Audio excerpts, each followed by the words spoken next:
NASA Chief Bill Nelson has said that NASA continues its search for life in the universe. NASA has been at the forefront of space exploration, sending humans into space and launching probes to the edges of our solar system. Each year we learn new things about the universe that we live in, helping us to better understand what could be out there. Some have said though that perhaps this whole time intelligent life has been right under our noses. Mysterious crafts have long been a hot topic, with some believing that the crafts are genuine, while others have said that they can be easily explained as everyday things like planes and military aircrafts. Ideas for what these are range from advanced crafts sent from other worlds, advanced probes that may be looking out for other life forms, or even that these things are forms of higher intelligence, and that as of right now we can't understand their workings. With that being said, Bill Nelson, who is NASA's new administrator, has said that he wants to get to the bottom of what these things are, saying that NASA will actively look for answers to try and explain what these strange crafts are. He openly said that the reports by military officials have caught the interest of scientists worldwide, and that their goal is to find an official answer for what these things are. These comments have divided people.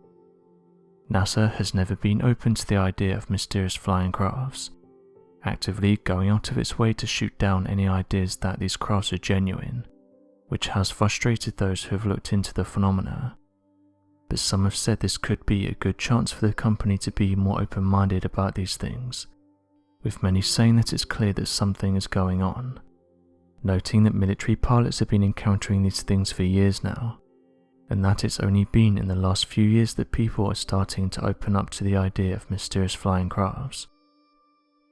Recent reports showed us that out of hundreds of reports of mysterious flying crafts that were reported by pilots, only one of these could be explained.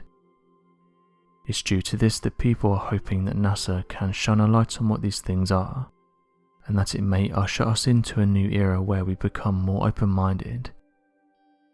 Those who are heavily invested in the topic though have said it's a good sign that a high-up NASA official has acknowledged that these things are being reported, and said that hopefully we can get an answer in the near future.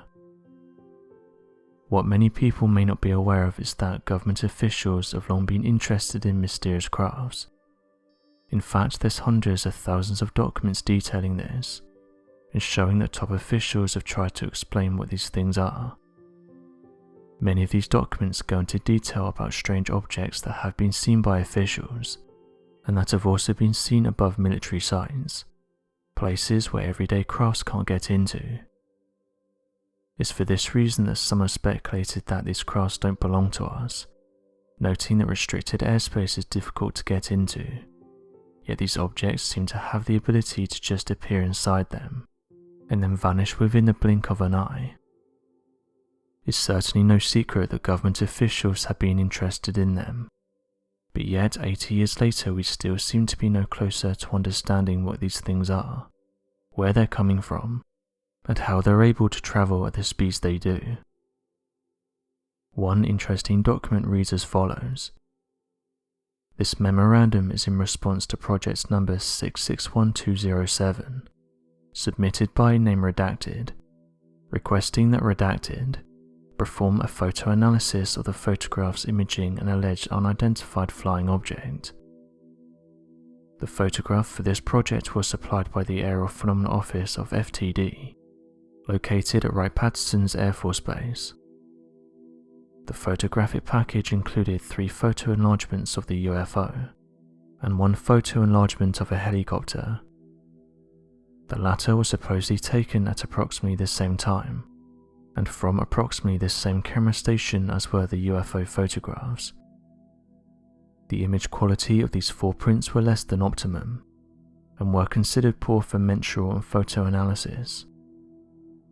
These 4 enlarged photographs were copied and reproduced from a second-generation negative, and attachments 1 and 2 were supposedly printed in full format with an approximate 4 by 6 inch format. The original photograph was taken with a Polaroid Swinger. These original prints were not available for photo analysis. This greatly hampered the analysis, and prevented any hopes of establishing meaningful answers. Also included in the photographic package were 5 photographs of the alleged exposure station, and also the surrounding vicinity. These photographs were taken with a Polaroid swinger by Major R.W. Niles of the United States Air Force. He personally investigated the UFO exposure station on the shore of Lake Claire, Michigan, and tried to duplicate as closely as possible to the exact position of the original camera exposure stations. Major Niles also provided exact measurements of the area, and also the objects that were imaged in the original photographs. The assumptions used in this photo analysis are as follows. A UFO was at a distance of 0.25 miles from the camera station when photographed. This was proved by Major Miles in his investigation report. The measurements supplied by the Major are correct as stated. The UFO photograph was circular, perpendicular to the camera axis. The distance between the camera station and the object was large enough, so that adjustments to the camera focal length need not to be considered. To this day, it still remains a mystery. It's hard to get information from a lot of these reports, as many of these documents look like this, meaning that vital information has been blacked out on purpose. Regardless, it just shows how much officials have investigated these mysterious objects.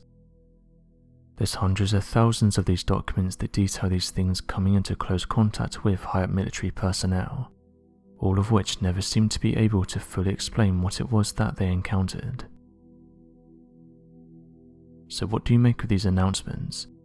And do you think that NASA will be able to provide some more information on this topic? Be sure to leave your questions and answers in the comment section below, and help us to grow this community while working to solve these unexplained mysteries. Thank you for watching, and don't forget to subscribe for more videos.